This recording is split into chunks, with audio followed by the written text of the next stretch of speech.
नेपाल जस्तो देशको प्रधानमन्त्रीले विदेश घुम्ने हो, नेताले घुम्ने हो? घुम्ने भने काम गर्ने हो, काम।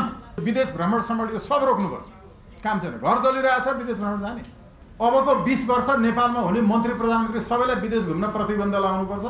एमसीसीले नेपालको कानुन मान्न बाध्य हुने छैन कि नेपालको परराष्ट्र मन्त्रालयको अनुमति लिएर यहाँ सप्तरीमा मुस्ताङमा आउनुभयो कि नलिकन यो मरेर जाने चोलामा अलिकति पैसा सैसा इत्यादि राम्रो गाडी घर यसका लागि लोभ नगरौँ।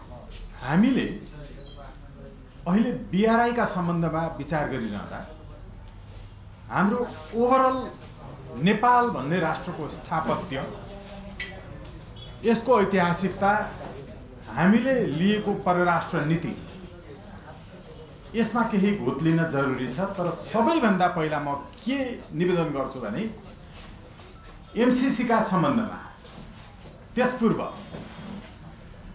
यो पृथ्वीमा सूर्यबाट उछिट्टिएर बनेको एउटा टुक्रामा जब राष्ट्रहरू उत्पत्ति भए, देशहरू सिर्जना भए, देशहरू बन्न थाले,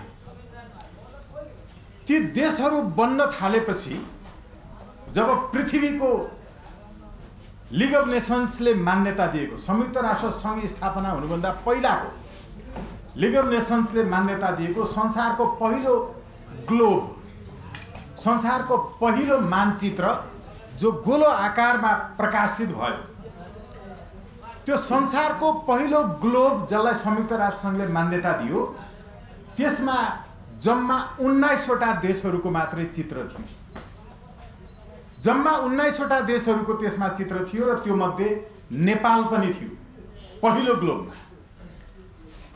तपाईले त्यो हेर्नुभयो भने संसारको नेपाल 17औं मुलुक हो र दक्षिण एसियाको नेपाल पहिलो मुलुक हो।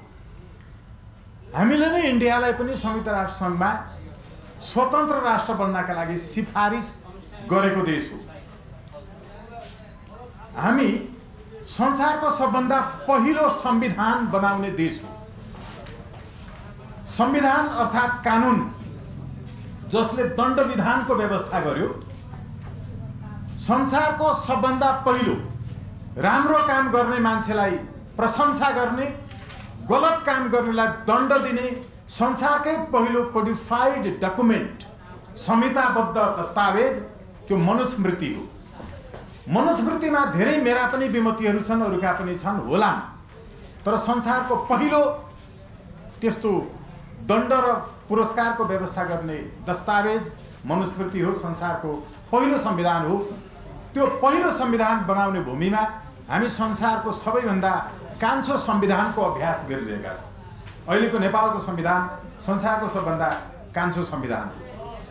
मैले किन जोडिरहेको छु भने हामी जस्तो संसारमा अर्को कुनै देश छैन जसको संयुक्त राष्ट्र सङ्घले व्यवस्थित गरेको सूचीमा पनि स्वतन्त्रता दिवस यो दिन पर्छ भनेर लेखिएको छैन। हामी त्यस्तो देश हो जसले स्वतन्त्रता दिवस मनाउँदैन, स्वाधीनता दिवस मनाउँदैन। हामी मात्रै। यो अनादि छ, यो सनातन छ। स न अन्त इति सनातन, संस्कृतमा भन्छ it which does not have any preliminary starting and the end phase of that object or any thematic area, that is called the Sanatan. हामी त्यस्तो सनातन हौं। हाम्रो आफ्नै नीति थियो, परराष्ट्र नीति, हाम्रो आफ्नै दृष्टिकोण थियो। हामीले भन्दै आएको दुई ढुङ्गा देशको, दुई ढुङ्गा बीचको तरुल नेपाल जो भन्थ्यौं, अब दुई ढुङ्गा बीचको तरुल रहेन, यो दुई तरुल बीचको ढुङ्गा भएको छ। पृथ्वीनारायण शाहको समयको नेपालको परराष्ट्र नीतिमा परिवर्तन गर्ने आँखाले हेर्न जरुरी छ। मेरो गुरुहरूको पुस्ताले पनि हेर्न जरुरी छ। तरुल भनेको त्यो जो झ्याङ्गिन्छ, बढ्छ, टुसाउँछ, फैलिन्छ, त्यो पो तरुल। ढुङ्गा त्यो जो बढ्दैन, टुसाउँदैन, झ्याङ्गिँदैन, विकसित हुँदैन। हामीले जसलाई ढुङ्गा भन्यौं उनीहरू त बढ्दै गए, उनीहरूको प्रगतिको मुना पल्लाउँदै गयो। कोही कोही त भौगोलिक रूपमा पनि बढिरहेका छन्। त्यसैले नेपाल दुई ढुङ्गा बीचको तरुल होइन, दुई तरुल बीचको ढुङ्गा हो। अब यसैले हामीले त्यो पुरातन परराष्ट्र नीति र आफूलाई हेर्ने स्वयं आफूतर्फ फर्किएर गर्ने दृष्टिगोचर विपश्यना भनिन्छ, to come to know about your inner self, that is called the vipassana. हामीले त्यो दृष्टिकोणबाट हेर्ने हो भने नेपाललाई अब फरक ढङ्गले हेर्नुपर्छ। अब दुई ढुङ्गा बीचको तरुल होइन, दुई तरुल बीचको ढुङ्गा नेपाल हो। मैले यहाँ जोड्न खोजेको प्रसङ्ग के हो भने अब आउँछु हामीले एमसीसीलाई स्वीकार गर्ने नगर्ने जुन ढङ्गले हामीले स्वीकार गर्यौँ बुझ्यौँ त्यो थियो कि म विनम्रतापूर्वक मेरा गुरु गान्धी पण्डितज्यू लगायत त्यति बेला एमसीसीलाई समर्थन गर्नेहरूलाई निवेदन गर्न चाहन्छु। हामीले भन्दै आएका थियौँ कि एमसीसीले नेपालको कानुन मान्न बाध्य हुने छैन। हामीले यो के का आधारमा भनेका थियौँ भने 6.8 डाक्टर साहबको मेरो अङ्ग्रेजी जुन छ त्यो अदालतले पनि अनुवाद गरेर दिएपछि मान्नुपर्छ। नेताले भनेको होइन, हामीले गरेको अनुवाद चाहिँ आधिकारिक हुन्छ। 6.8 मा भनिएको हो के भने all of the staffs and former staffs of MCC and United States of America will be immune from all of the jurisdiction of Nepalese court and tribunals. What it refers to? What does it mean in line with legal thematic interpretation? Okay ठीक छ, त्यसमा के भनेको छ भने arises out of this compact पनि छ। त्यो हो के भने नेपालको कुनै पनि न्यायालय वा न्यायाधिकरणको क्षेत्राधिकारबाट अमेरिकी सरकारका कर्मचारी वा पूर्व कर्मचारी वा एमसीसी का कर्मचारी वा पूर्व कर्मचारी मुक्त हुनेछन्। नेपालको कानुन मान्न बाध्य हुने छैन। तर त्यसमा जोडियो कि arises out of this compact. यो कम्प्याक्ट को कार्यान्वयनका सम्बन्धमा मात्रै, यस सम्बन्धमा उठेका प्रश्नमा मात्रै भनिएको छ।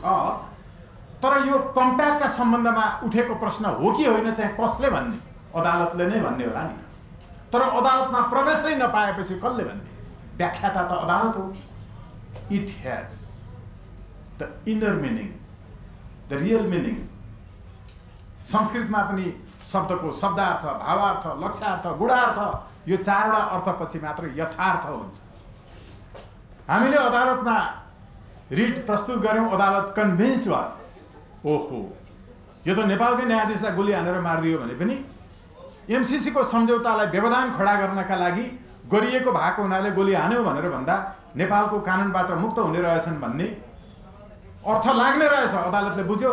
अहिले सम्मानित सर्वोच्च अदालतले अग्राधिकार दिएको छ यो मुद्दालाई न्यायाधीशहरूले नबुझिकन गरेका होइनन्। It has been already established. अर्को कुरा सँगसँगै आउँछ। म विनम्रतापूर्वक मेरा गुरु आदरणीय समादरणीय साँच्चै म नमन गर्छु गान्धीराज पण्डितज्यू लगायतलाई। अस्ति भर्खरै नेपालको महालेखा परीक्षकले राष्ट्रपति समक्ष प्रस्तुत गरेको नेपाल राज्यको यो महालेखा परीक्षकले प्रस्तुत गरेको जुन वार्षिक प्रतिवेदन छ त्यो वार्षिक प्रतिवेदनको पेज नम्बर 195 देखि लिएर त्यहाँ एउटा मिलेनियम च्यालेन्ज अकाउन्ट नेपाल विकास समिति भन्ने बेग्लै उपशीर्षक छ। त्यहाँबाट क्लोज गरेर खिच्न सक्नुहुन्छ भने खिच्नु होला, नत्र वेबसाइटमा पनि छ, हेर्नु होला। त्यसको बुँदा नम्बर 204, 5, 6 देखि 9 सम्म हामी नेपालको कानुन मान्न बाध्य छैनौं। हामीले त्यति बेलै भनेका थियौं, तपाईहरुले अंग्रेजी बुझ्नु भएन, यसैले हामी नेपालको कानुन मान्न बाध्य छैनौं भनेर एमसीसी ले नेपाल स्थित अमेरिकन एजेन्टहरूलाई कति मासिक पैसा खुवाएका छन्। यो कुरो हामी तपाईलाई दिदैनौं, दिन बाध्य छैनौं भनेर खाली पठाइदिएका छौं भनेर खाली पठायो। महालेखा परीक्षकको प्रतिवेदनमा यही भनेर मैले भने 204 नम्बरदेखि हेर्नु होला, यही भनेर हामी कानुन मान्न बाध्य छैनौं भनेर दिएको जवाफ आयो। खर्च यसरी भएको देखिन्छ, हिसाब किताब हामीले पाएनौं भनेर रुँदै रुँदै महालेखा परीक्षकको प्रतिवेदन राष्ट्रपतिलाई बुझाइयो।